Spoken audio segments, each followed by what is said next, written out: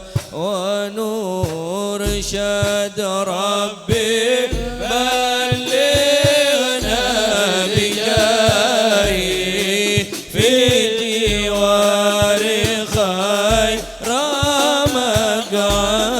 مقعد يا الله سلام عليك يا رسول سلام عليك يا حبيب سلام عليك صلوات الله عليك وصلاة صل على الله محمد. تغشى أشرف الرسل محمد وسلام مستمر كل حين يتجدد طلع البدر علينا من ثنيات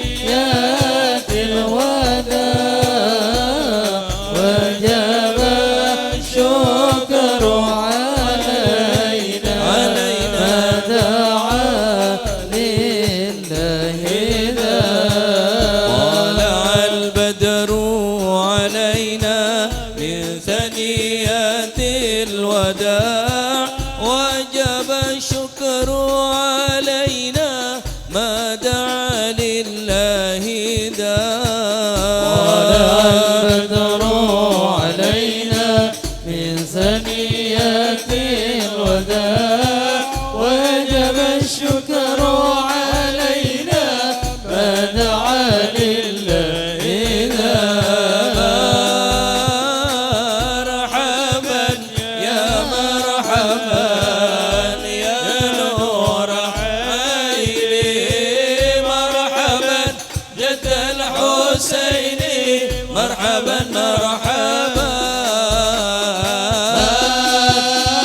مرحبا يا مرحبا يا نور العين يا عيني مرحبا جد الحسين مرحبا مرحبا وكريمي الار وحمينا وكريم الأرض وحمينا بلقاء خير يا الله مرحبا مرحبا يا مرحبا يا نور العين يا عيني يا عيني مرحبا جد الحسين مرحبا مرحبا صلى الله عليه وسلم صلى الله على محمد يا ربي صلي وسلم يا نبي سلام عليك يا رسول سلام عليك يا حبيب سلام عليك صلوات الله عليك اللهم صل على محمد.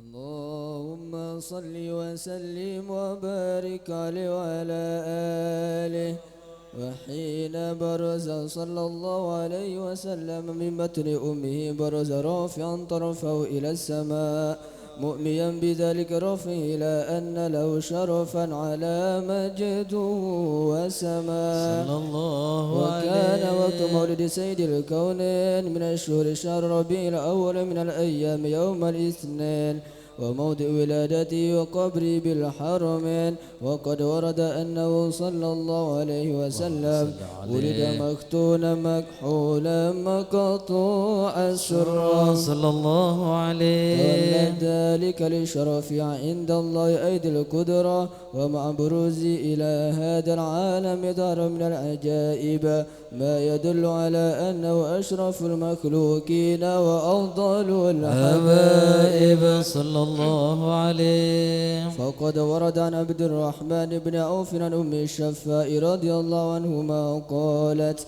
لما ولدت آمنة رضي الله عنها رسول الله صلى الله عليه وسلم وقع على يدي فاستهل، فسمعت قائلا يقول: رحمك الله أو رحمك ربك. صلى الله عليه. قالت الشفاء فأضاء له ما بين المشرق والمغرب حتى نظرت إلى بعض قصور الروم. قالت: ثم ألبست وأجعت فلا أنشب أن غشتني ظلمة ورعب وكشعريرة عن يميني، فسمعت قائلا يقول: أين ذهبت بي؟ قال: إلى المغرب. صلى الله عليه. وأسر ذلك عني، ثم عاودني الرعب والظلمة والكشعريرة عن يساري، فسمعت قائلا يقول: أين ذهبت بي؟ قال: إلى المشرق. صلى الله عليه. قالت: فلم يزل الحديث مني على بال حتى ابتعثه الله،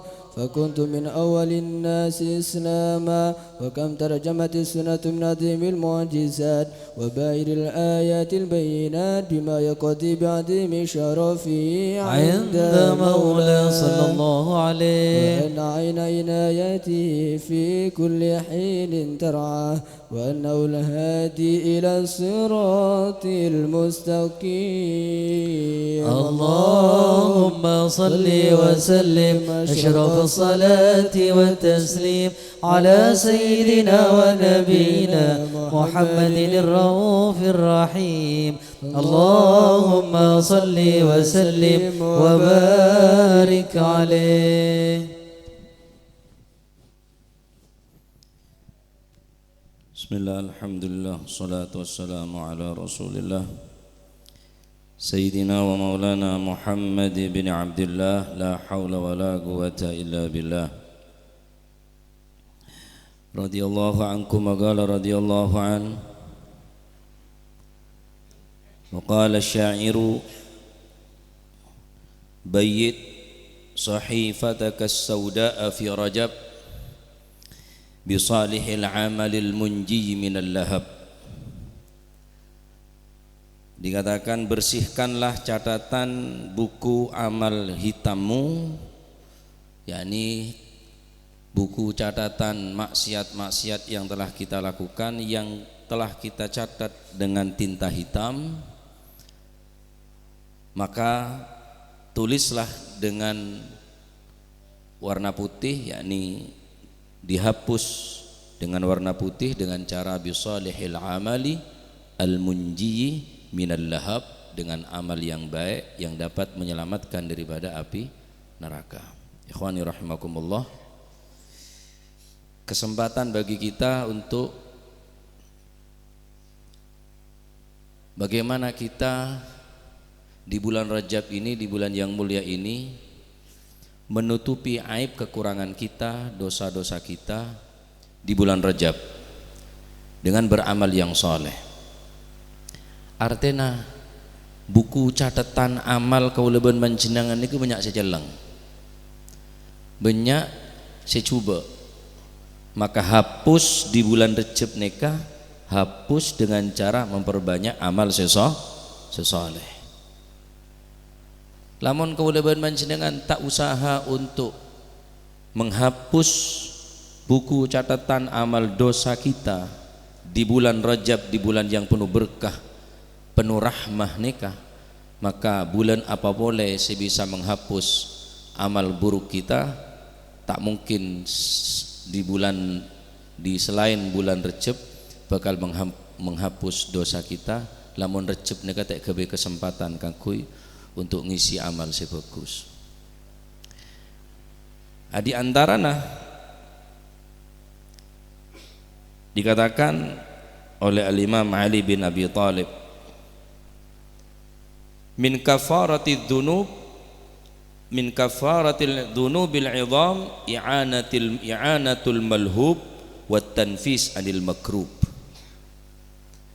Di antaranya untuk meraih ampunan Allah Subhanahu wa taala atau kafarah daripada dosa-dosa besar yang telah kita lakukan. Di antaranya yang pertama adalah tanfisul makrub, meringankan orang-orang yang membutuhkan pertolongan atau membantu orang yang memerlukan bantuan. Tanfisul makrub, abri kelonggaran da orang sedalam keadaan sempit. Ini kan termasuk kafarah nih kah? Termasuk penebus dosa raja. Tanfisul makrub, sepertama kita dinto melapangkan orang yang dalam keadaan sempit, wa i'anatul malhuf, dan membantu orang yang membutuhkan pertolongan. Tiba ada orang yang lapar, mumpung nih bulan Recep, bantu. Ada orang sakit, mumpung nih bulan Recep, bantu. Ada orang mungkin tak benda PC sampean benda tenaga. Ada orang yang mutuaki pertolongan sampean, tahu sama taber tolongi. Hanya dengan cara dua nikah, i'anatul malhub wa tanfisul makrub, menolong orang yang membutuhkan pertolongan dan melapangkan orang yang dalam keadaan kesempitan. Hanya dengan cara nikah, mumpung neng bulan Recep. Neng bulan Recep nih kemontek yang kui amal-amal sebagus nggak nikah, maka tak mungkin boleh sampean bisa nopoin sesetahun sebelum Recep nih kampun banyak dosa, banyak maksiat, banyak lupa ada ke Allah Subhanahu Wa Taala. Maka neng bulan Recep esoro perbanyak amal, esor banyak istighfar, bersedekah, silaturahmi, beramal sesoleh, supaya catatan hitam neka bisa hapus, bisa setipu. Malai pada pote nabi buku na marah engki peneka kalaban amal sesoleh. Taib. Sapan orang melapangkan menafasa, barang siapa yang membantu umat Islam sedalam keadaan kesempitan, maka orang ini kuaku dengan hari kiamat dengan Allah Subhanahu Wa Taala bakal elapangakin dalam keadaan selapang di saat orang-orang pada mutuaki bantuan. Ada orang yang membantu kecuali orang yang seahli membantu dari sekarang. Situng hadis mungkin tak kok keliru.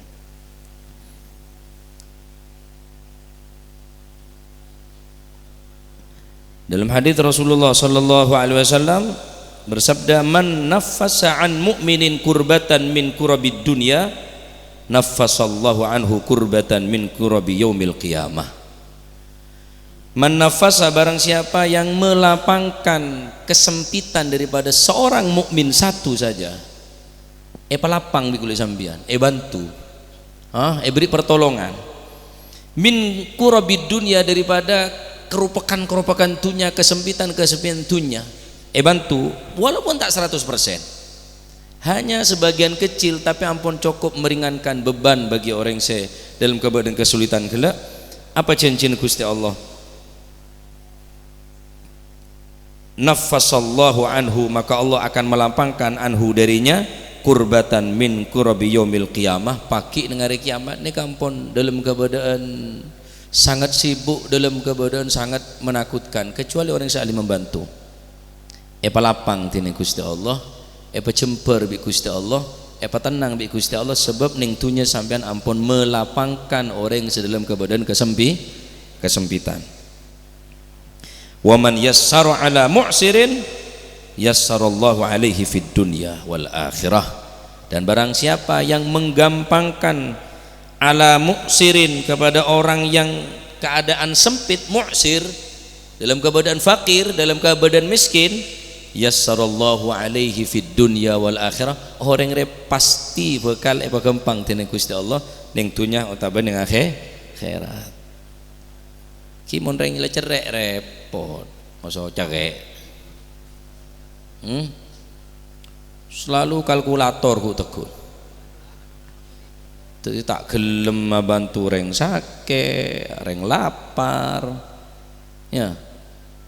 Kita usah jauh, biar mun mampu jauh alhamdulillah, semak be. Cek sampai sampean ke badan kenyang, keluargana kenyang, anak kenyang, tapi ning kiri sering sampean dalam badan lapar, sulit masuk surga, tak bisa. Karena orang ini kekuat nuntut dari Gusti Allah Subhanahu wa taala. Ya Allah, orang ini tak pernah muka jendela nah, orang ini tak pernah muka labeng, tak pernah keluar ke bagusnya sekali ke kaulah. Jadi dengan cara dua ning bulan Rejab, tanfisul kurub wa i'anatul malhub, melapangkan orang yang dalam keadaan kesempitan, membantu kepada orang yang membutuhkan bantuan. Tak usah mataber ngakan kakek, tak usah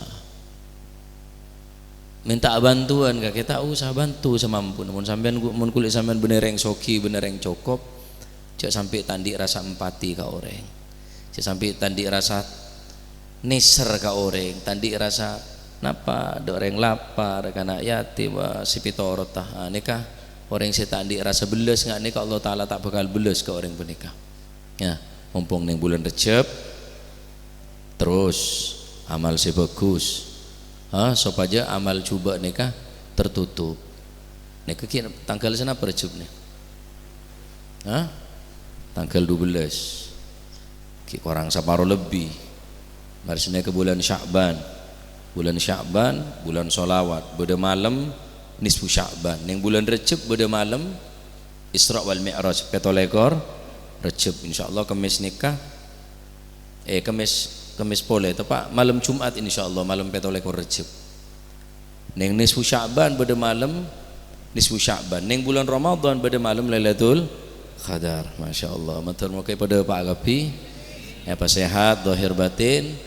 Matur muka ateh buka tining Allah Subhanahu wa taala, bisa membantu sesama, bisa menolong orang-orang yang membutuhkan pertolongan. Amin Allahumma amin. Amin Allahumma amin.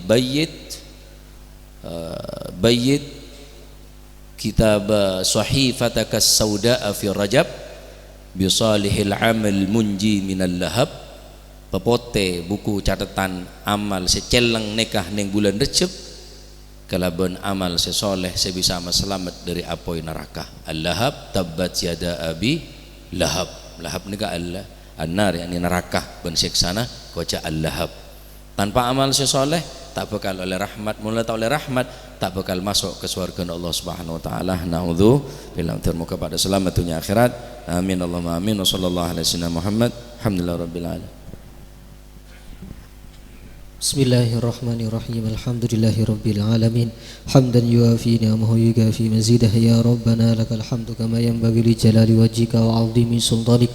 Allahumma shalli wa sallim ala sayidina Muhammadin fil awwalin. Allahumma shalli wa sallim ala sayidina Muhammadin fil akhirin. Allahumma salli wa sallim ala sayidina Muhammadin fi kulli waqtin wa hin. Allahumma salli wa sallim ala sayidina Muhammadin fil mala'il a'la ila yaumiddin. Allahumma salli wa sallim ala sayidina Muhammadin wa ala alihi wa sahbihi ajma'in. ولما نظم الفكر من دراري الأوصاف المحمدية عقودا توجهت إلى الله متوسلا بسيدي وحبيبي محمد صلى الله عليه وسلم أن يجعل سعيي فيه مشكورا وفعلي فيه محمودا وأن يكتب عملي في الأعمال المقبولة وتوجهي في التوجهات الخالصة والصلات الموصولة.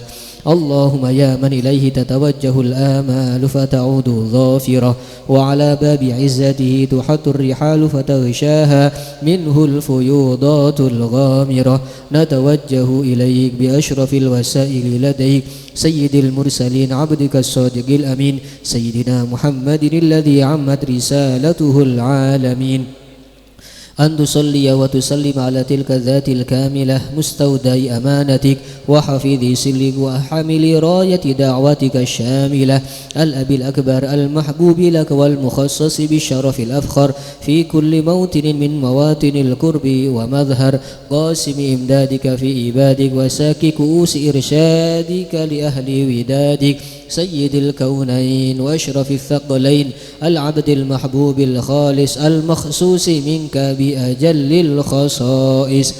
اللهم صل وسلم عليه وعلى آله وأصحابه وأهل حضرة اقترابه من أحبابه. اللهم إنا نقدم إليك جاه هذا النبي الكريم ونتوسل إليك بشرف مقامه العظيم أن تلاحظنا في حركاتنا وسكناتنا بعين عنايتك وأن تحفظنا في جميع أدوارنا وتقلباتنا بجميل رعايتك وحسين وقايتك وأن تبلغنا من شرف القرب إليك وإلى هذا الحبيب غاية آمالنا وتتقبل منا ما تحركنا فيه من نياتنا وأعمالنا وتجعلنا في حضرة هذا الحبيب من الحاضرين وفي طرائق اتباعه من السالكين ولحقك وحقه من المؤدين ولعهدك من الحافظين. اللهم إن لنا أدمعا في رحمتك الخاصة فلا تحرمنا وذنونا جميلة هي وسيلتنا إليك فلا تخيبنا.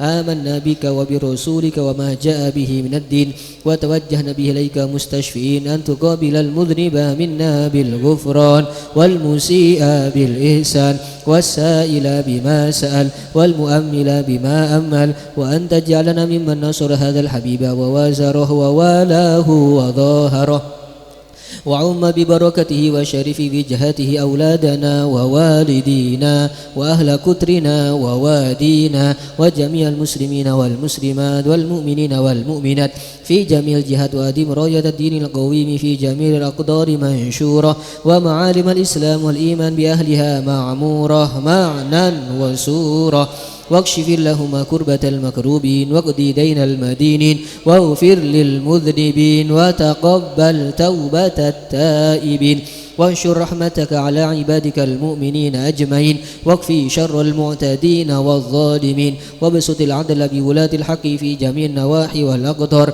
وأيدهم بتأييد من عندك ونصر على المعاندين من المنافقين والكفار واجعلنا يا ربي في الحصن الحسين من جميع البلايا وفي الحرز المكين من الذنوب والخطايا وأدمنا في العمل بطاعتك والصدق في خدمتك قائمين وإذا توفيتنا فتوفنا مسلمين مؤمنين واختم لنا منك بخير أجمل.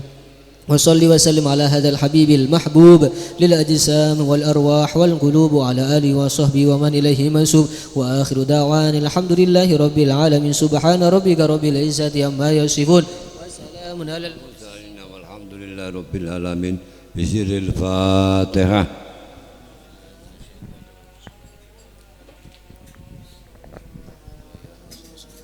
Sabtu yang akan datang berarti lusa penutupan pengajian rutin Habib Umar Al-Hamid di rumahnya dimulai pada Isya.